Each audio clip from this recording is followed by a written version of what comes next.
Kamala Harris does not deserve a promotion. She deserves a demotion. And unlike Kamala Harris, President Trump has a strong record in his first term as president where he secured the border, unleashed the might of our energy industry, ushered peace around this world. And that's our case to make to voters across the country. There's more domestic energy production right now than there's ever been in U.S. history, and Kamala Harris was not the border czar. She was appointed to deal with the Northern Triangle. But let me ask you a follow-up to my initial question here. That's Trump campaign spokeswoman Karoline Leavitt sparring with the newest model of pretend journalists on CNN over their lies about Kamala Harris. Welcome to Nerk News, I'm Nerkish, and it looks like there are some manufactured Democrat narratives that establishment media just can't stop pushing. For a while it was Russian collusion, then the very fine people on both sides hoax, and of course who could forget injecting bleach in the cheap fakes gaslighting. Well, now it seems like they're still stuck on pretending that Kamala Harris was never publicly referred to or named border czar. Thanks so much for being with us. So how do you explain now that Vice President Harris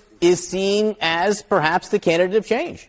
Well, thank you so much for having me, John. And it is our goal over the next several weeks ahead of Election Day to ensure that voters understand Kamala Harris is not the candidate of change, nor is she the candidate of the future. Kamala Harris is the Vice President of the United States right now, and she is wholly responsible for the failures over the past 4 years. Kamala Harris said she was proud of Bidenomics, which has ushered the worst inflation crisis in a generation. Kamala Harris was named the border czar and has allowed an open border policy of more than 11 million illegal people into our country that has caused a migrant crime epidemic across our nation as well. Even if what you say, taking your argument there, if the voters in all these states are seeing the vice president of as the candidate of change, does it tell you that maybe they are beginning to see a Republican nominee who's 78 years old and been running for president for 9 years? Is that beginning to have an impact? And here we go, like any good Democrat stooge, this guy's pushing the Trump's too old line of attack while ignoring the years his network and others spent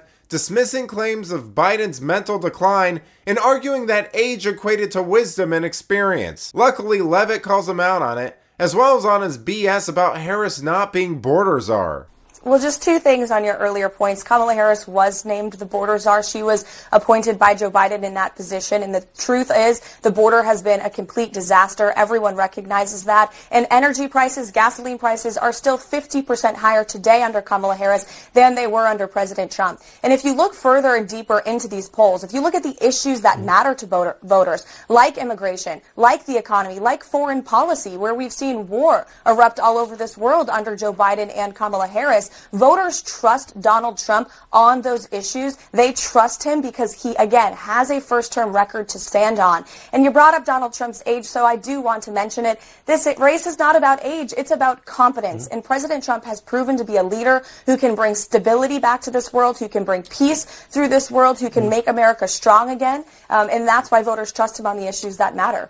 She was not appointed the border czar. She was appointed to deal with the Northern Triangle. You say Donald Trump is the candidate of stability. That's what's really important here. Democrats love to try to equivocate about this stuff and compare some off-the-wall things Trump said while riffing to stuff like Biden wandering around and mumbling about how he talks to dead people. And yes, while age certainly is a consideration, the attacks on Biden were never specifically about that. It had more to do with his rapidly declining physical and mental state, which Democrats in the media repeatedly lied about. What Democrats can never seem to understand is that while Biden and Trump may be close in age, you can't seriously look at the two and tell me that Biden isn't in a significantly worse state. But let me know what you think. Is CNN capable of asking a single question that isn't a liberal talking point?